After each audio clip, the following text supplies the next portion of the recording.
Здравейте, приятели! Много често, когато се наложи да тренирате вкъщи, основното място, където забивате е упражненията за крака. Така че аз днес съм решил да ви покажа едно упражнение от бойните спортове.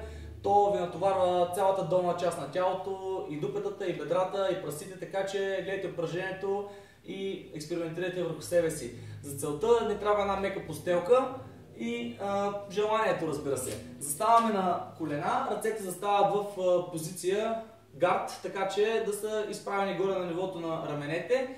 Правим следното нещо. Стъпваме на дясно ходило, след това наляво. В крайната позиция е хубаво тялото да е в 90 градуса свити колена и тазобедрена става. След което пускаме надолу и изправяме. Редуваме двата крака, за да може да натоварим равномерно както лявата, така и дясната половина.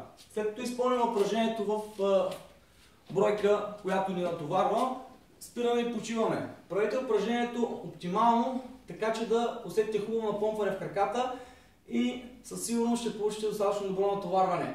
Направете 2, 3, 4 серии, колкото имате нужда, за да може да оформите максимално добре краката си и да се чувствате добре. Чао от мен, до нови срещи!